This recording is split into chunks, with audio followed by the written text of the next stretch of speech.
ॐ वीरं वीरं महावीरं।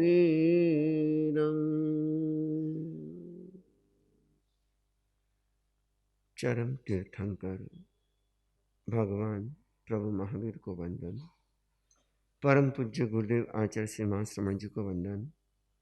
मुनि हेमंत कुमार जी, सम्यक दर्शन कार्यशाला में उपस्थित संभागीगण एवं श्रोतागण। व्यक्ति के पास में अनेक शक्तियां हैं और उन्हीं शक्तियों के कारण से वह अपने आप को शक्तिशाली मानता है। हमारे सामने प्रश्न उठता है कि वास्तव में शक्तिशाली कौन है, और इसके अनेक एंगल से अनेक उत्तर हो सकते हैं। लेकिन आज जो हमारे सामने दो लेसन है, जो हमको पाठ अध्ययन करना है, पढ़ना है, उसके आधार पर हम शक्तिशाली कौन, इसको समझने की कोशिश करेंगे। तो शक्तिशाली कौन? जिसके पास में तन की और मन की शक्ति होती है, वो क्या कहलाता है? शक्तिशाली। सिर्फ मन की शक्ति है तो भी पूरी तरह से शक्तिशाली नहीं है, और सिर्फ तन की शक्ति है तब भी पूरी तरह से शक्तिशाली नहीं है। पूरी तरह से संपूर्ण शक्तिशाली कब बनता है? जब तन भी शक्तिशाली हो और मन भी शक्तिशाली हो, तब वास्तव में परम शक्तिशाली बनता है। क्या बनता है? परम शक्तिशाली। 4 प्रकार के व्यक्ति माने जाते हैं। एक, शरीर से तो कमजोर होते हैं और मन से भी कमजोर होते हैं। बहुत सारे लोग आपको ऐसे मिलेंगे जिनका शरीर बल एकदम दुबला पतला, थके मांदे, ऐसे। या कहीं के शरीर से हट्टे कट्टे तो होते हैं, लेकिन दिखने में हट्टे कट्टे होते हैं, लेकिन वास्तव में उनका शरीर थुल थुल होता है। कहीं के दिखने में लगता है तो कितना एकदम हट्टो कट्टो, और थोड़ा सा कहीं लगता है इतने में तो गया। ये क्या हो गया? शरीर से थुल थुल है। मतलब कि जो शरीर से लंबा पैसा हो, इसका मतलब ये नहीं कि वो शरीर शक्तिशाली है। शरीर शक्तिशाली कब बनता है? कोई अगर आपको पूछ ले तो क्या बताओगे? जिसकी हड्डियां मजबूत होती हैं वो वास्तव में शरीर शक्तिशाली माना जाता है। और आपको एक जानकारी दे दूं, मोक्ष की प्राप्ति हर किसी शरीर से नहीं होती। कौन से शरीर से होती है? वज्र ऋषभ नाराज संगनन होता है ना। औदारिक शरीर तो होता है, औदारिक शरीर तो आपका, मेरा, हमारा, सबका औदारिक शरीर ही है। लेकिन सिर्फ उस औदारिक शरीर से नहीं होती। औदारिक शरीर में भी क्या होना चाहिए? वज्र ऋषभ नाराज संघनन। हाँ, नाम नोट कर लो, याद कर लो। क्या नाम है? वज्र ऋषभ नाराज संघनन। हाँ, नाराज मत कर जो कि वज्र ऋषभ नाराज, नाराज नहीं, नाराज। वज्र ऋषभ नाराज, ध्यान रखना। संघनन ये क्या है? यह हमारी हड्डियों की संरचना। संघनन का मतलब क्या होता है? हड्डियों की संरचना। हमारी जो बोन है, हड्डियां हैं, उनका वह ढांचा किस तरह का बना हुआ है। अरे भाई, ये किसका है? हाँ, तो वज्र ऋषभ नाराज संगनन होता है जिस व्यक्ति का, उसी शरीर के द्वारा हम मोक्ष को प्राप्त कर सकते हैं। इसलिए शरीर का मजबूत होना जरूरी है। शरीर मजबूत किससे बनता है? हड्डियों के ढांचे से। बाकी मोटो फुल्लोड़ा है, ओके, कहा जाता है कि मोटो देख भिड़नो नहीं, नहीं मोटो देख डरनो नहीं, और पतलो देख भिड़नो नहीं। कि पतले आदमी को देखकर यह मत समझना कि इसमें कुछ है ही नहीं। हो सकता है पतला हो लेकिन बहुत शक्तिशाली हो सकता है, और मोटा हो देख करके हो सकता है वो एकदम थुल थुल हो। तो ये ध्यान रखना कि शरीर हमारा शक्तिशाली होना चाहिए। लेकिन इस दुनिया में आप देखते हैं तो 4 तरह के आपको व्यक्ति मिलेंगे। पहले व्यक्ति कौन से होते हैं? शरीर से कृश होते हैं और मनोबल भी उनका कृश, मन से भी एकदम कृश होते हैं। और ऐसे व्यक्ति तो एकदम सामान्य से सामान्य व्यक्ति माने जाते हैं। फिर दूसरी तरह के व्यक्ति कौन होते हैं? जो शरीर से तो कृश होते हैं, शरीर से कमजोर होते हैं, लेकिन उनका मनोबल बड़ा मजबूत होता है। शरीर हालांकि इतना सॉलिड नहीं होता, लेकिन मनोबल इतना दृढ़ होता है, इतना पावरफुल होता है कि कोई भी सिचुएशन उन पर हावी नहीं होती। और ऐसे भी बहुत सारे लोग मिलते हैं, कई कई ऐसे तपस्वी होते हैं, शरीर इतना दुबला पतला। बालोता में एक बहन है जिनका नाम है आशा देवी गोलछा। शरीर इतना दुबला पतला, हवा के झोंके में उड़ जाए, लेकिन तपस्या करती है 50 दिन की, 60 दिन की, 55 दिन की, 53 दिन की, 70 दिन की। इतनी लंबी लंबी तपस्या करती है। कैसे होती है? शरीर को देखोगे तो आप कह नहीं सकते कि हैं कोई तपस्या कर सके कि, लेकिन मनोबल इतना दृढ़ होता है, उस मनोबल के आधार पर वो इतना सब कुछ कर लेते हैं। शरीर में कई बार रोग हो जाता है, कई बार बीमारी हो जाती है, शरीर तो बहुत कमजोर था, लेकिन उस व्यक्ति का मनोबल इतना मजबूत होता है कि वह बीमारी भी उसका कुछ नहीं बिगाड़ सकती। तो दूसरे तरह के व्यक्ति कौन होते हैं? शरीर तो कृश होता है, कमजोर होता है, लेकिन मनोबल बड़ा दृढ़ होता है। और तीसरे व्यक्ति कौन होते हैं? जो शरीर से दृढ़ होते हैं, लेकिन मनोबल कमजोर होता है। शरीर तो बड़ा हट्टा कट्टा एकदम मजबूत सॉलिड है, लेकिन मनोबल से हार जाते हैं। और मन के हारे हार है, और मन के जीते जीत। यहां पर मनोबल बड़ा महत्वपूर्ण होता है। शरीर भले ही कितना हट्टा कट्टा, लेकिन अगर मनोबल दृढ़ नहीं है, वो व्यक्ति हार जाता है अपनी जिंदगी में। और बहुत सारे लोग देखना, एक अवस्था के बाद में हालांकि शरीर बल उनका बहुत अच्छा होता है, लेकिन मनोबल से बूढ़े हो जाते हैं। कई लोग कहते हैं ना, अब 60 साल के 70 साल के होते हैं, महाराज हमें तो मैं बूढ़ा भी आ रहा। ये बूढ़ा हो गए, कैसे हो गए भाई? वो मन से बूढ़े हो गए। तन तो उनका अभी भी बहुत अच्छा है, बहुत अच्छे से काम करता है, लेकिन मन से वो निष्क्रिय हो गए, मन से वो कमजोर हो गए। तो ये तीसरी तरह के व्यक्ति होते हैं, जो तन से तो मजबूत होते हैं, लेकिन मनोबल एकदम कमजोर होता है, कृष्ण मनोबल होता है। ऐसे व्यक्ति भी बहुत श्रेष्ठ नहीं कहे जाते। श्रेष्ठ कौन से होते हैं? जिनका तन बल भी, शरीर बल भी दृढ़ होता है और मनोबल भी दृढ़ होता है। और ऐसा ही व्यक्ति शक्तिशाली माना जाता है। ऐसा व्यक्ति ही शक्तिशाली माना जाएगा, परम शक्तिशाली माना जाएगा। और ये जो व्यक्ति होते हैं, चाहे उनके सामने कितनी भी विकट परिस्थितियां आ जाए, कितनी भी विपरीत प्रतिकूल परिस्थितियां आ जाए, कितने भी उतार चढ़ाव आ जाए, कितना भी विरोध हो उनका, कितनी भी समस्या उनके सामने खड़ी हो जाए, लेकिन यह कभी भी अपने हथियार नहीं डालते। यह अपने लक्षित मंजिल को प्राप्त करके ही रहते हैं। यह अपने टारगेट तक, लक्ष्य तक पहुंच करके ही विश्राम लेते हैं।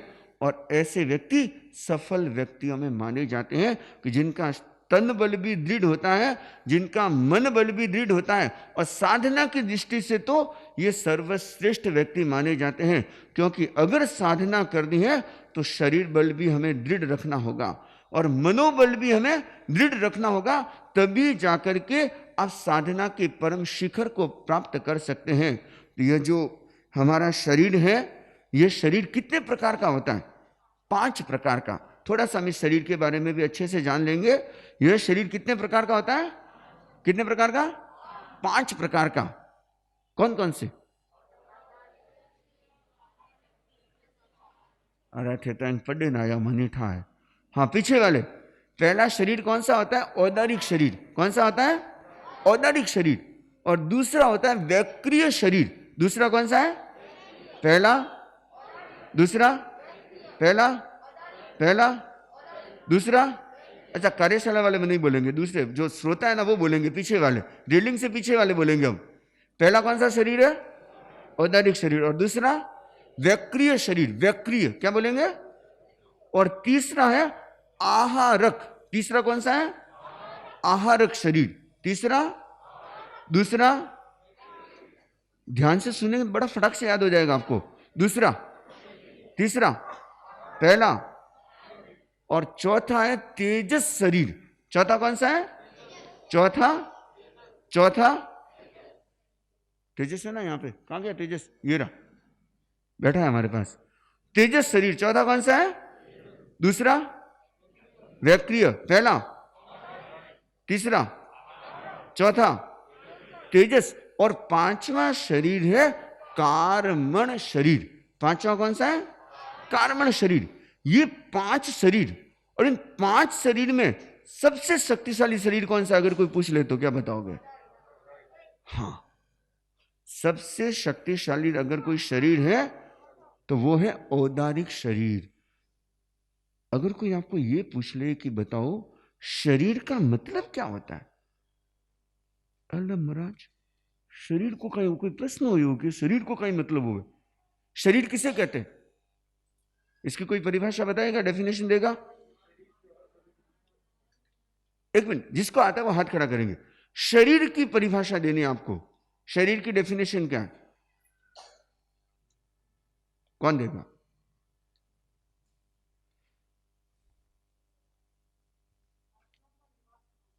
आत्मा का निवास स्थान। हालांकि एक बहुत अच्छी परिभाषा है, नई परिभाषा है ये भी, और सही है। आत्मा का निवास, जहां आत्मा निवास करती है वो क्या कहलाता है? शरीर। लेकिन एक्चुअल जो वास्तव में परिभाषा होनी चाहिए वो नहीं आई अभी तक। शरीर की डेफिनेशन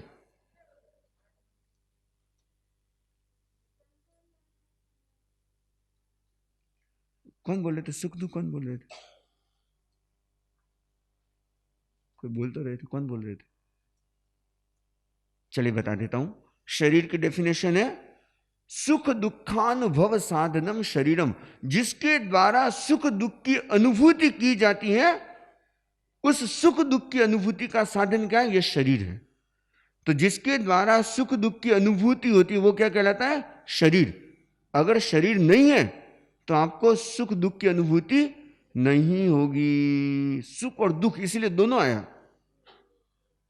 शरीर नहीं है तो सुख और दुख दोनों की अनुभूति नहीं हो सकती। अगर दोनों की अनुभूति होती है तो वो किसके माध्यम से होगी?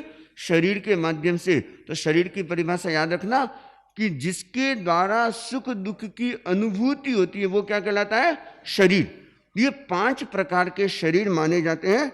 सबसे पहला शरीर कौन सा है? औदारिक शरीर। कौन सा है? औदारिक शरीर। औदारिक शरीर का मतलब क्या होता है? औदारिक शब्द किससे बनता है? उदार। उदार से बना औदारिक। उदार मतलब क्या होता है? जो हमारे सामान्यतया जो हमारे दिखने में आता है। पहली बात याद रखना, जो हमारे दिखने में आता है वो कहलाता है औदारिक शरीर। दूसरी बात कि जिसमें हाड़ मांस खून मज्जा रक्त ये 7 धातुएं जिनमें होती हैं वो कहलाता है औदारिक शरीर। कितनी धातुएं होती हैं? 7। जिसमें ये 7 धातुएं होती हैं वो क्या कहलाता है? औदारिक शरीर। और तीसरी परिभाषा जो औदारिक शरीर की जाती है उदार। उदार मतलब होता है विशाल, महान। उदार मतलब क्या होता है? महान। कि इस शरीर को महान पुरुष धारण करते हैं, इसलिए इसको बोलते हैं औदारिक शरीर। तीर्थंकर जैसी पवित्र आत्मा इस शरीर को धारण करती है, इसलिए इसका नाम क्या दिया गया? औदारिक शरीर। और चौथी परिभाषा है कि जिसके द्वारा मोक्ष को प्राप्त कर सकते हैं वो कहलाता है औदारिक शरीर। जिसके द्वारा मोक्ष को प्राप्त किया जा सकता है वो क्या कहलाता है? ये औदारिक शरीर की परिभाषा। 4 परिभाषाएं आपको बता दी मैंने औदारिक शरीर की। पहली परिभाषा कौन सी है? जो सामान्यतया आंखों से दिख सकता है। जितना भी हमारे दिखने में जो भी शरीर आता है ना, औदारिक शरीर ही आता है। वैक्रिय शरीर को सामान्यतः इन आंखों से नहीं देख सकते। आहारक शरीर को नहीं देख सकते, तेजस शरीर को, कार्मण शरीर को नहीं देख सकते। जितने भी शरीर आप देख रहे हैं वो सारे के सारे कौन से शरीर है? औदारिक शरीर। तो पहली परिभाषा हो गई, जिनको आप सामान्यतया इन आंखों से देख सकते हो वो क्या कहलाता है? औदारिक। दूसरी परिभाषा, जिसमें हाड़ मांस खून मज्जा आदि होती है वो कहलाता है औदारिक शरीर। आपको बता दूं, जैसे पेड़ है, पेड़ भी औदारिक शरीर है। पेड़ का शरीर भी कौन सा है? तो आप कहोगे महाराज उनमें खून मांस मज्जा तो होता ही नहीं है। हाँ, उनकी जैसे है ना छाल होती है, चमड़ी वो हो गई, उनमें भी रस टपकता है। ऐसे हम कह सकते हैं। मोटा मोटी परिभाषा आपको बता रहा हूं, हर चीज को एक जगह सेट मत करना। नहीं तो गड़बड़ हो जाएगी फिर। अब ऐसे पानी जो होता है ना, वो भी औदारिक शरीर, तो कहोगे महाराज तो खून मांस है ही कोई नहीं। तो इसलिए मैंने दूसरी डेफिनेशन ये दी है, जो दिख सकता है तो वो सारा औदारिक शरीर है। और दूसरी विशेषता क्या बताई, जिसमें खून मांस मज्जा आदि होते हैं, वो औदारिक शरीर। और तीसरी परिभाषा क्या बताई, विशाल महान है, जिसको महान पुरुष धारण करते हैं वो औदारिक शरीर। और चौथी परिभाषा क्या बताई, जिसके द्वारा मोक्ष की प्राप्ति हो सकती है वो औदारिक शरीर कहलाता है। तो ये शरीर किसके पास होता है, जितने भी मनुष्य हैं उनका शरीर औदारिक शरीर होता है। और जितने भी तिर्यंच प्राणी हैं, तिर्यंच मतलब देवता और नारकी को छोड़ करके जितने भी प्राणी हैं, मनुष्य को छोड़ करके, तीन को छोड़ दो, बाकी सारे के सारे प्राणी तिर्यंच, पृथ्वी काय, अप काय, तेजस काय, वायु काय, वनस्पति काय, द्विंद्रिय, त्रिंद्रिय, चतुरिंद्रिय, असंगी पंचेंद्रिय और संगी पंचेंद्रिय, तिर्यंच, ये सारे तिर्यंच में आ जाते हैं। सिर्फ तीन को छोड़ के, तीन किसको छोड़ोगे, मनुष्य को छोड़ दो, देवता को छोड़ दो और नारकी जीवों को छोड़ दो, सारे के सारे संसार के जीव तिर्यंच में आ जाते हैं। और तिर्यंच का शरीर कौन सा होता है, औदारिक शरीर। ठीक है, क्लियर। अब अपने चलते दूसरे शरीर में। दूसरा शरीर कौन सा है, वैक्रिय शरीर। दूसरा कौन सा है, वैक्रिय शरीर। वैक्रिय शरीर का मतलब क्या होता है, वैक्रिय शरीर का मतलब जो विकुर्णा कर सकता है। विकुर्णा का मतलब छोटा बड़ा, हल्का भारी, रूप बदलना, ये जो कर सकता है, अर्थात अलग अलग रूपों का निर्माण आदि कर सकता है, उसको क्या बोलते हैं, विकुर्णा। टेक्निकल शब्द है अपना आगमों का, विकुर्णा। तो इस तरह के जो शरीर का रूपांतरण आदि जो कर सकता है, नाना प्रकार के रूप बना सकता है, छोटा बड़ा आदि कर सकता है, वो शरीर कौन सा कहलाता है, वैक्रिय शरीर। और वैक्रिय शरीर की पहचान क्या है, कि जैसी डेथ होती है वह शरीर कपूर की भांति उड़ जाता है। हमारा शरीर तो, अरे नहीं जलाओ तो ही पड़े रहे, पड़ा रहता है, वर्षों वर्षों तक आप इस शरीर को टिका करके रख सकते हो। जैसे बोलते हैं ना, मिस्र में मम्मियां हैं, क्या है, क्या है, मम्मी, यहां पर भी मम्मी है। और देखो कितनी विचित्रता नामों की। और मम्मी मतलब जो वहां रखी हुई है ताबूत में, उसको मम्मी बोलते हैं। अब जीते जी मां को क्या कर दिया, मम्मी बना दिया, पिता को क्या बना दिया, डैड बना दिया। ये हालत है आज हमारी। तो यह शरीर जो औदारिक शरीर है ना, ये टिका हुआ रह सकता है, मरने के बाद में भी इस शरीर का टिका करके रख सकते हो। लेकिन जो वैक्रिय शरीर है उसको टिका करके नहीं रख सकते। जैसे ही डेथ होती है वह शरीर कपूर की भांति उड़ जाता है। उसको कौन सा शरीर बोलते हैं, वैक्रिय शरीर। और ये किसके पास होता है, देवता और नारकी जीवों के पास में यह शरीर होता है। नेचुरल देवता और नारकी जीवों के पास में होता है, नेचुरल रूप में। बाकी मनुष्य के पास में भी किसी किसी के पास में जो यह वैक्रिय लब्धि होती है, मतलब साधना के द्वारा या पूर्व जन्मों के कर्म के क्षयोपशम से, हल्कापन से किसी किसी को लब्धि मिल जाती है, शक्ति मिल जाती है, तो वो भी अपना रूप बदल सकते। जैसे आपने देखा होगा, रामायण देखी होगी तो हनुमान जी, रावण, इनके पास में क्या थी, ये बहुरूपिणी विद्या थी। तो ये कुछ कुछ शक्तियां ऐसी प्राप्त कर सकते हैं रूप आदि बदलने की, वो वैक्रिय लब्धि कहलाती है। कुछ तिर्यंच प्राणी भी होते हैं जिनके पास में ये वैक्रिय लब्धि हो सकती है। और एक वायु का है, कौन सी काय, वायु काय, हवा के वायु काय में वैक्रिय शरीर माना जाता है।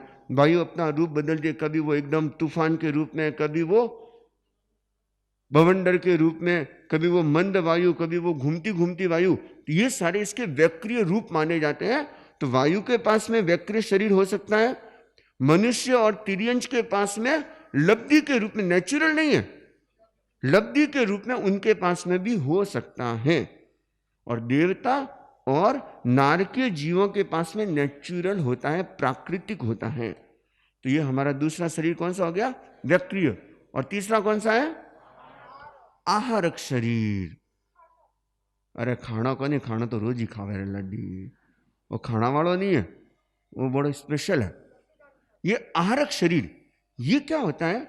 ये सिर्फ और सिर्फ मनुष्य के पास में, मनुष्य में भी साधु के पास में, और साधु में भी जो 14 पूर्वी, 14 पूर्वी कह दो, चतुर्दश पूर्वी कह दो और श्रुत केवली कह दो, एक ही बात है, तीनों शब्द आते हैं, 14 पूर्वी और चतुर्दश पूर्वी।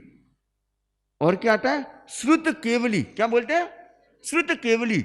ये उन विशेष साधु के पास में जो चतुर्दश पूर्वी है, श्रुत केवली है, उन्हीं के पास में होता है, और तो किसी के पास होता ही नहीं है। और ये बहुत विशेष है। विशेष किस लिए? ये इतने ज्ञानी महान संत होते हैं, साधु होते हैं, और कभी इसका प्रयोग कब होता है? कहते हैं कि उनके पास में कोई प्रश्न लेकर के आया और उसका समाधान उनको नहीं आ रहा है, तो क्या करते हैं? जहां केवल ज्ञानी या तीर्थंकर प्रभु होते हैं या केवल ज्ञानी साधु होते हैं, वहां तक वो अपने शरीर से एक, कहते एक हाथ जितना, कितना सा, इतना सा एक पुतला निकालते हैं। अपनी बॉडी से एक दूसरा पुतला निकलता है, और वो जहां तीर्थंकर प्रभु होते हैं, केवल ज्ञानी प्रभु होते हैं, वहां वो पुतला जाता है और क्या करता है?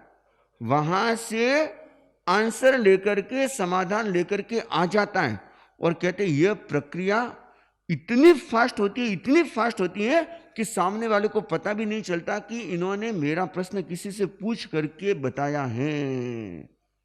और कहते हैं, वर्णन आता है, ये पुतला इतना सुंदर होता है, इतना सुंदर, उसकी जो आभा, उसका जो मतलब बनावट, कहते हैं कि इतना सुंदर होता है, छोटा सा होता है, एक हाथ का, लेकिन बहुत सुंदर होता है। तो इससे चतुर्दश पूर्वी जो साधु होते हैं, ऐसी विशेष कंडीशन में कोई उनको डाउट हो गया तो उसके निवारण के लिए किसी ने प्रश्न पूछा, उसके समाधान के लिए, या कभी कभी तीर्थंकर प्रभु की रिद्धि देखनी होती है, तब यह आहारक शरीर का प्रयोग किया जाता है। तो यह तीसरा शरीर कौन सा होता है? आहारक शरीर। और ये किसके पास होता है? चतुर्दश पूर्वी श्रुत केवली। ध्यान रखना, चतुर्दश पूर्वी श्रुत केवली साधु के पास में यह आहारक शरीर होता है। और चौथा कौन सा होता है? तेजस शरीर। तेजस शरीर जो ऊर्जा में है। तेजस का मतलब क्या था? ऊर्जा, एनर्जी। और यह बिना एनर्जी के हमारा काम चल ही नहीं सकता। तो जितने भी हमारे शरीर में जो हम भोजन पचाते हैं, जो हमारे शरीर का तेज है, दिव्य आभा है, वो सारी की सारी तेजस शरीर का स्वरूप मानी जाती हैं। तो तेजस शरीर का मतलब ऊर्जा में, एनर्जी में जो बॉडी है वो क्या कहलाती है? तेजस शरीर। जिसे ऐसे इलेक्ट्रिकल बॉडी भी कहा जाता है, और इसके लिए ऐसे मतलब ये सूक्ष्म शरीर में आ जाते हैं, वाइटल एनर्जी भी कहा जाता है। तो ये हमारा तेजस शरीर माना जाता है। और पांचवा कौन सा है? कार्मण शरीर। कार्मण शरीर का मतलब क्या हो गया? जो कर्म पुद्गलों का बना हुआ शरीर है वो कहलाता है कार्मण शरीर। 8 प्रकार के कर्म माने जाते हैं, जिसके बारे में कल हम चर्चा करेंगे। तो ये जो 8 प्रकार के कर्म का जो शरीर है, ये कौन सा शरीर कहलाता है? कार्मण शरीर। और इन 5 शरीरों में मैं जिसको पूछूंगा वो बोलेंगे, ठीक है ना? हमारे पास कितने शरीर, अगर कोई आपको पूछ ले तो कौन बताएगा? पीछे वाला में कोई बता सकते हैं? जो श्रोता है उनमें से। हाँ, आप एकदम पीछे, हाँ वहां बीच में जो खड़े, हाँ बीच में, हाँ आप बताइए, हमारे पास कितने शरीर है? 3। कौन से? व्याक्रिय, तो तेजस और कार्मण। व्याक्रिय शरीर नहीं है क्या? अब रूप नहीं बदलते हो? नहीं बदलते? पूछो भाई, श्रीमान जी आएगा ना, रूप बदले कि नहीं बदले? कभी आंखें लाल भी तो करो। अच्छा ठीक है, बहुत अच्छा। ये 3 शरीर हमारे पास में कौन से?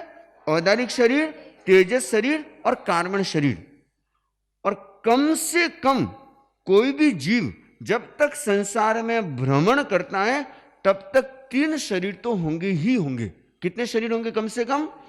उसके बिना संसार में जीव नहीं रह सकता। जब तक संसार में भ्रमण करेगा, जब तक मोक्ष नहीं होगा, तब तक ये तीन शरीर होंगे ही होंगे। कौन कौन से होंगे? या इसमें ऑप्शन है, औदारिक शरीर, तेजस शरीर, कार्मण शरीर, या वैक्रिय शरीर, तेजस शरीर, कार्मण शरीर। बस ये दो ऑप्शन, या तो औदारिक तेजस कार्मण होगा या फिर वैक्रिय तेजस कार्मण। इन दो में से एक कैटेगरी में तो कोई ना कोई होगा ही होगा। हम कौन सी कैटेगरी में? औदारिक तेजस कार्मण। किसी किसी के पास में चार शरीर भी हो सकते हैं। जिनके पास वैक्रिय लब्धि है वो मनुष्य और तिर्यंच, उनमें कितने शरीर मानेंगे? चार। और किसी किसी के पास में पांचों शरीर भी हो सकते हैं, लेकिन प्रयोग एक साथ नहीं हो सकता। अगर वैक्रिय लब्धि का प्रयोग करेंगे तो आहारक शरीर का प्रयोग नहीं होगा, और आहारक का करेंगे तो वैक्रिय का प्रयोग नहीं होगा। तो किसी किसी के पास में पांचों शरीर का एग्जिस्टेंस, अस्तित्व हो सकता है, लेकिन एट ए टाइम चार शरीर हो सकते हैं। औदारिक शरीर, आहारक शरीर, तेजस शरीर और कार्मण शरीर। चार शरीर अगर होंगे तो औदारिक, आहारक, तेजस, कार्मण, या फिर औदारिक, वैक्रिय, तेजस, कार्मण। ठीक है ना? ये पांच शरीर की एक विशेष जानकारी। अब हमें इस शरीर को, ये जो हमें औदारिक शरीर मिला हुआ ना, ये अपने आप में बहुत विशेष है। और ये समझना कि हम बहुत भाग्यशाली हैं कि हमें ऐसा महान शरीर, औदारिक शरीर मिला हुआ है, क्योंकि इसी शरीर के द्वारा हम साधना कर सकते हैं। तो प्रश्न पूछा गया कि इस शरीर को धारण क्यों करना चाहिए? जिस शरीर को पाने के लिए देवता भी तरसते हैं, कहते कि हमें भी यह औदारिक शरीर मिले। तो इस शरीर को धारण करने का उद्देश्य क्या होना चाहिए? ओ, खाओ पियो, मौज करो, मजा लुटो, ये नहीं। यह इस शरीर का उद्देश्य, लक्ष्य नहीं है। इस शरीर का उपयोग हमें किसमें करना है? इस शरीर की शक्ति को किसमें लगाना है? तो बताया गया, पुब्ब कम खयट्ठाये इमं देहम समुद्धरे। इस शरीर को धारण किस लिए करना है? इस शरीर का पोषण, इस शरीर का संचालन, इस शरीर की सुरक्षा किस लिए करनी है? कि मैंने जो पूर्व कर्म अर्जित किए हैं, जो पूर्व कर्म बंधे हुए हैं, उन कर्मों की निर्जरा करने के लिए, आत्मशुद्धि के लिए, विशेष साधना करने के लिए मुझे इस शरीर का धारण करना, इस शरीर का पालन पोषण करना है। हम संत गोचरी के लिए जाते हैं, आहार लेकर के आते हैं, खाते भी हैं। लक्ष्य क्या रहता है? यह शरीर स्वस्थ रहे, इस शरीर को पोषण देना है। किस लिए? ताकि हम अच्छी साधना कर सके। ये नहीं है कहो अब तो खा खा करके सिक्स पैक बनाओ और एकदम हट्टे कट्टे, एकदम टकाटक। नहीं, वह हमारे इस शरीर का लक्ष्य नहीं रहता। हमारे इस शरीर को धारण करने का लक्ष्य क्या रहता है? हम जितनी इस शरीर से उत्कृष्ट साधना कर सके उतनी उत्कृष्ट साधना करने की कोशिश करते हैं। तो हमें इस शरीर को पोषण करना, इस शरीर की सुरक्षा करना, इस शरीर का ध्यान रखना। किस लिए रखना? इसलिए कि मैं इस शरीर के द्वारा कर्मों का बंधन नहीं करूं। और ये ध्यान रखना, इसी शरीर वाला, औदारिक शरीर वाला ही अगर क्रूर कर्म करता है तो सातवीं नरक तक जा सकता है, और उत्कृष्ट साधना करता है तो मोक्ष। सिर्फ और सिर्फ इसी शरीर में यह क्षमता है जो टॉप पर भी ले जा सकती है और बॉटम तक भी जा सकती है, और किसी में नहीं है। तो हमारे पास में बहुत विशेष शरीर हमको मिला हुआ है। हाँ, केवल ज्ञान यदि प्राप्त करना है, मुक्ति को प्राप्त करना है, तो इस औदारिक शरीर में भी विशेष क्या चाहिए? वज्र ऋषभ नाराज संघनन। क्या चाहिए? और जब यह हमारे पास में नहीं है, क्योंकि वज्र ऋषभ नाराज संघनन कैसा होता है, हल्का सा आपको मैं बता देता हूं। वज्र मतलब वज्र की तरह जो मजबूत होता है। आप ताज्जुब करोगे, देखो भगवान प्रभु महावीर, गज सुकुमार, मेटार्य मुनि, खंडक मुनि, ये जितने भी हुए जो मोक्ष गए ना, उन्होंने उन कष्टों को किस लिए सहन कर लिया? वो कैसे सहन कर पाए? उनके पास में वज्र ऋषभ नाराज संघनन था। मनोबल तो था ही, बिना मनोबल के तो हो ही नहीं सकता, लेकिन वज्र ऋषभ नाराज संघनन जैसा शक्तिशाली उनका शरीर था, और इसी कारण से वो उस स्थिति को सहन कर पाए। अब अगर कोई अपने को आकर के हाथी सूंड में उठा के फेंक दे तो क्या होगा? क्या होगा भाई? पता ही नहीं चलेगा कहां जाके गिरेंगे। अगर कोई सांप डस ले तो, चंड को सिखा करके किसी को डस ले तो गए, राम नाम सत्य, और क्या होगा? लेकिन यह कैसे झेल लिया कि भगवान, प्रभु, तीर्थंकर, चक्रवर्ती, जितने भी होते हैं ना, इनके शरीर कौन से होते हैं? वज्र ऋषभ नाराज संघनन वाले होते हैं। तो ये शरीर की दृढ़ता, शरीर का संघनन, सॉलिड होना, और उसके साथ में मन की दृढ़ता, जब दोनों मजबूत होती है, दोनों दृढ़ होती है ना, तो व्यक्ति क्या बन जाता है? शक्तिशाली बन जाता है।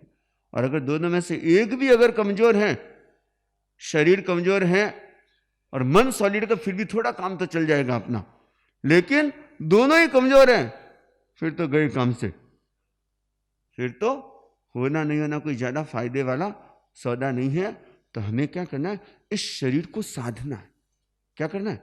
धीरे धीरे साधना के प्रयोगों के द्वारा हमें इस शरीर को दृढ़ बनाना है, सॉलिड बनाना है, ताकि हर परिस्थिति को ये झेल सके। इसलिए पहले संत क्या करते थे पता है? आतापना लेते थे। क्या करते थे? आतापना। आतापना क्या होता है? शरीर को तपाते थे। भयंकर गर्मी, और इस भयंकर गर्मी में जिस पर चलना भी बड़ा मुश्किल होता है, ऐसी रेतीली जमीन पर वो सोते थे। ऐसी रेत में जाकर के सो जाते थे। और सोचो, 1 सेकंड अगर आपको कहते 5 सेकंड उस रेत में, मिट्टी में खड़ा रहना है, नहीं रह पाते, वो वहां पे सो जाते थे। शिला, पत्थर होता है ना, उस पत्थर पर वो लेट जाते थे। कैसे लेटते थे? नंगे बदन। और जब सर्दी का समय होता तो नंगे बदन बैठ जाते थे सर्दी में। वो क्या करते थे? अपने शरीर को इस तरह से साधते थे, वह शरीर इतना मजबूत हो जाता था, और साथ में मनोबल भी होता था, और उस शरीर के द्वारा कितनी कितनी अथाग कर्म निर्जरा कर लेते थे। तो यह हमारे भीतर दोनों तरह की शक्तियां, एक तो शरीर बल की शक्ति और दूसरी मनोबल की शक्ति। शरीर बल की शक्ति को भी बढ़ाने की कोशिश करें ताकि हर परिस्थिति को सहन कर सके, और मनोबल को भी दृढ़ रखें, चाहे कैसी भी परिस्थिति क्यों ना आए, लेकिन मनोबल इतना दृढ़ होना चाहिए कि हम हर परिस्थिति का सामना कर सकें। तो शक्तिशाली कौन? जो शरीर से भी दृढ़ हो और मनोबल से भी दृढ़ हो, वो क्या कहलाता है? शक्तिशाली कहलाता है। तो हमने 5 शरीर के बारे में जान लिया, और हमने 4 प्रकार के व्यक्तित्व के बारे में भी जाना है। अब इस शरीर को धारण किस लिए करना है अपने को? संसार के भोगों के लिए नहीं, संसार का रस लेने के लिए नहीं, सुख लेने के लिए नहीं। हमको इस शरीर को किस लिए संभाल करके रखना है? कि मैं इस शरीर के द्वारा उत्कृष्ट साधना करके हैं, बस कर्मों को क्षय करके मोक्ष आराधक बन जाऊं, मैं उस परम मुक्ति को प्राप्त कर लूं। यह हमारे इस शरीर को धारण करने का उद्देश्य होना चाहिए। इन्हीं भावों के साथ में अब किसी की कोई जिज्ञासा, कोई प्रश्न हो तो वो पूछ सकते हैं। पूछ ला।